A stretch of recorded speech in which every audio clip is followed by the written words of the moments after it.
नहीं तो क्या करेंगे? कल बोरा में लेकर के पैसा ले आके यहाँ पर रख देंगे का? इन्होंने कहा कि आपने कहा था कि 2008 में, तो आप बता दीजिए 8 के पहले कौन दे रहा था? आप बताइए कि हम लोगों से पहले किन्हीं ने इनको सरकार के तरफ से कोई कमिटमेंट नहीं दिया था, और दिया था तब बता दीजिए किसने दिया था? तो ये कहना कि बिल्कुल संवेदनशील नहीं है सरकार या शिक्षा मंत्रालय या शिक्षा विभाग, ये कहना बिल्कुल सरासर गलत है। बात तो सुन लीजिए, जो पुरानी बात है उसके को क्यों नहीं उसके आप सुनना चाहते हैं? पूरी बात सुनिए। मंत्रालय के अंदर में कौन बैठा है इनको पता है कि लिपिक चला रहे हैं। चलिए आगे बढ़िए। मंत्रालय नीरज कुमार जा करके आप लिपिक से मिलते हैं कि हमसे मिलते हैं? हमको तो जवाब ही नहीं। एक प्रश्न पर 20 मिनट नहीं दिया जा सकता। ठीक है, हम लोग नहीं सवाल ही नहीं नहीं, आप लोग प्रश्न का जवाब नहीं चाहते। 7 वर्षों से सभापति महोदय, मैं आसन को केवल याद दिलाना चाहता, आप ही के कक्ष में अक्टूबर में बैठक हुई और इसी सदन में सवाल था।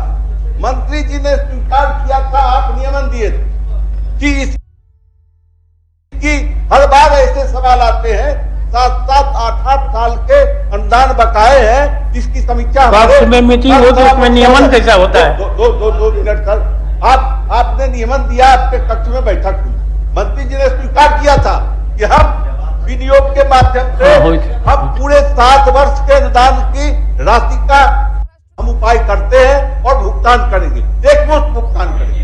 हम तो है और कमेटी भी बनाएंगे, इसी सदन में स्वीकार किए थे।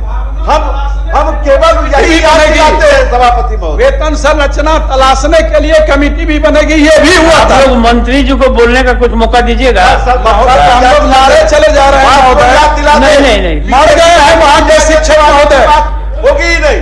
ठीक है बैठ। और सभापति महोदय, माननीय निवर्तमान शिक्षा मंत्री ने कहा इसी सरकार ने संवेदनशीलता दिखाई है वित्त रहित। 2008 में इनका अनुदान निर्धारित हुआ। अब तो दो बार सभी कर्मियों का, देश के सभी कर्मियों का वेतन पुरीक्षण हुआ।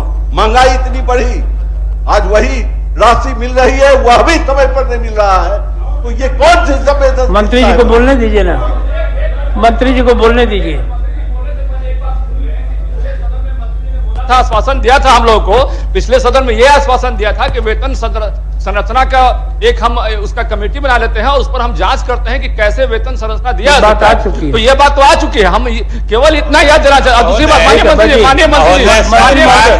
मंत्री महोदय, असल तो शिक्षा मंत्री जी बोलेंगे, लेकिन मेरे कहने का ये कदापि मतलब नहीं है कि हम लोगों को शिक्षकों का जो बकाया राशि है उसको देने में सरकार खुद चिंतित है, और वो राशि हम कैसे जल्द से जल्द भुगतान कर देंगे इसके बारे में माननीय मंत्री जी बताएंगे। और इन्होंने कहा कि आपने कहा था कि 2008 में, तो आप बता दीजिए 8 के पहले कौन दे रहा था? आप बताइए। हमने कहा, हमने सबसे पहले कहा, और महोदय हमने जो कहा वो सच है कि हम लोगों से पहले किन्हीं ने इनको सरकार के तरफ से कोई कमिटमेंट नहीं दिया था, और दिया था तब बता दीजिए किसने दिया था?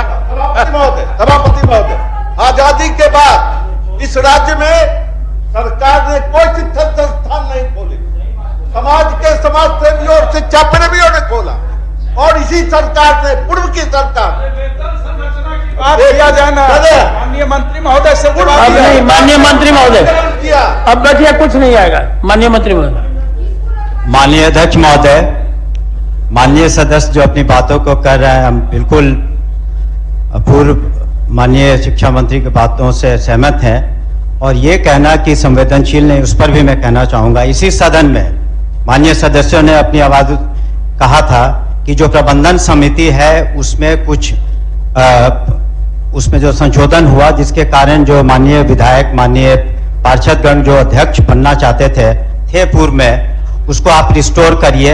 ये जो उसमें कमियां थी, तो हमने जाकर के उसको पुनः रिस्टोर किया, प्रेस विज्ञप्ति भी निकाली, ताकि जो माननीय सदस्य की जो भावना थी उससे हम लोग सहमत थे, और मैं भी सहमत था, सरकार सहमत थी, तो उस तरह का हम लोगों ने प्रबंधन समिति में चेंज किया, ताकि माननीय सदस्यों की जो गरिमा है, उनकी जो उपस्थिति होनी चाहिए उच्च विद्यालयों में किया।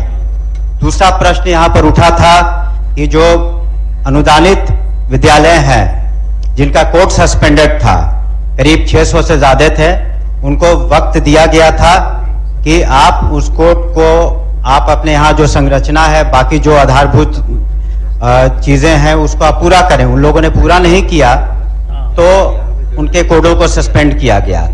उसके बाद ये यहाँ पर सदन का विचार था कि उस पर पुनः विचार किया जाए, तो मैंने उस पर विचार किया। संवेदनशील होकर सरकार ने निर्णय लिया है कि उनको हम लोग जो आगे की प्रक्रिया करेंगे, ताकि 1 साल का समय पुनः देंगे और उनका कोड को पुनः स्थापित करेंगे। ये सभी वित्त रहित संस्थान है। अगर थोड़ा भी हम लोग संवेदनशील नहीं रहते और बिल्कुल हम लोग नियम कानून से चलते तो ये कदम नहीं उठाते। तो ये कहना कि बिल्कुल संवेदनशील नहीं है सरकार या शिक्षा मंत्रालय या शिक्षा विभाग, ये कहना बिल्कुल सरासर गलत है। रही बात इस वित्त नहीं, बात तो सुन लीजिए, जो पुरानी बात है उसके को क्यों नहीं उसके आप सुनना चाहते हैं? पूरी बात सुनिए। आपको मौका मिला, आप बोले, हमें मौका मिला, हमें बोलने दीजिए। जहां तक इसका इन्होंने प्रश्न उठाया तो मैंने अपने जवाब में स्पष्ट रूप से दिया है कि अब तक लिए हम लोगों ने जो संस्थान को, ऐसे संस्थानों को 2,74,07,14,400 रुपए की राशि निधिगत कर दी गई है। और ये बात सही है कि आपके कक्ष में महोदय मीटिंग हुई थी और हमने आश्वस्त किया था कि इसको हम पुनः समीक्षा करके इसमें जो आवश्यक कदम रहेगा जो उनको देने के लिए हम लोग देंगे। तो समीक्षा के दौरान ये भी बताए, ये पता इस सदन में भी बात उठी थी कि संस्कृत जो महाविद्यालय हैं उनमें भी कुछ राशि की कमी थी, उसको भी हम लोगों ने करीब 4-5 दिन पहले अलॉटमेंट कर दिया। करीब 74 करोड़ की राशि थी, ताकि संस्कृत महाविद्यालयों को भी दिक्कत नहीं हो।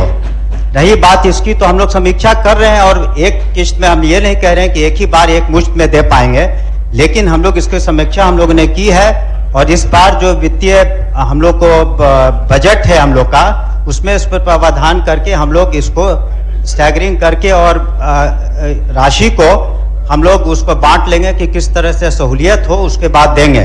तो नहीं देने का प्रश्न नहीं उठता है, संवेदनशील होने का प्रश्न नहीं उठता है। जो बातें हमने सदन में रखी, इसके बातों को बताया, चाहे संस्कृत विद्यालय हो, चाहे वित्त रहित ये अनुदानित विद्यालय हो, सभी में हम लोग ने राशियां दी, विमुक्त की है, राशियों का प्रबंध किया है। नहीं था जब संस्कृत महाविद्यालयों का तो तृतीय अनुपूरक से हमने राशि लेकर के उसको पूरा किया ताकि उनको समय मिले।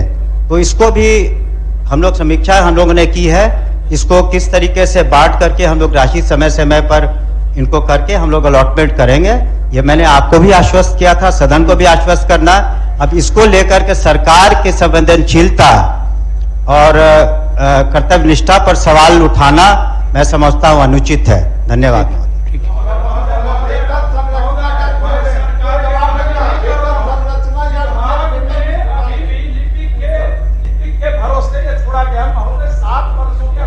ये सब आपके उन लोग का ही है। इसको ये मंत्रालय ये नहीं चला रहे हैं, विभागीय मंत्रालय के अंदर में कौन बैठा है इनको पता है कि लिपिक चला रहे हैं। चलिए आगे बढ़िए। मंत्रालय नीरज कुमार जा करके आप लिपिक से मिलते हैं कि हमसे मिलते हैं? आगे श्री नीरज कुमार 8वां नंबर पर। अब माननीय मंत्री तो बता दिए। हाँ, तो समीक्षा करने के बाद ही ना करेंगे, नहीं तो क्या करेंगे? कल बोरा में लेकर के पैसा ले आके यहाँ पर रख देंगे का?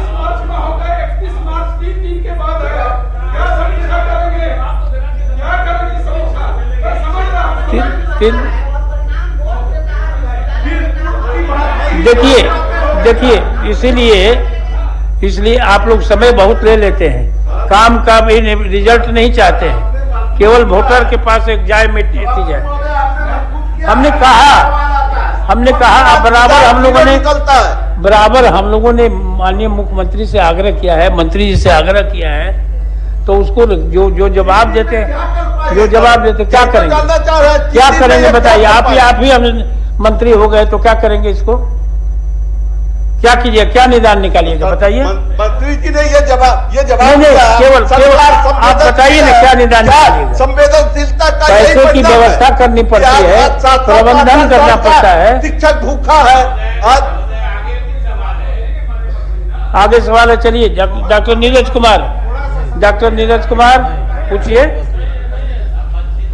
श्री बंशीधर ने ब्रजवासी किया था, हम क्या दूसरे माननीय प्रश्न का जवाब, हैं? हमको तो जवाब ही नहीं मिला। एक प्रश्न पर 20 मिनट नहीं दिया जा सकता ठीक है, हम लोग नहीं सवाल ही नहीं नहीं, करेंगे नहीं, महोदय। आप लोग प्रश्न का जवाब नहीं चाहते, 7 वर्षों से आप केवल बात करना चाहते हैं। हम लोग करेंगे ही नहीं। अब इसके बाद जितने भी ध्यानाकर्षण है उसको ध्यानाकर्षण समिति को मैं सुपुर्द करता हूँ और सदन की कार्रवाई ये 2:30 नेताजी सुभाष मेडिकल कॉलेज एवं हॉस्पिटल का ऑर्थोपीडिक विभाग बिहार के सर्वश्रेष्ठ ऑर्थोपीडिक विभागों में से एक है, जहां दुर्घटना या अन्य कारणों से फ्रैक्चर के मामलों का नवीनतम तकनीक से इलाज की सुविधा उपलब्ध है। NSMCH, अम्हारा, बिहटा, पटना।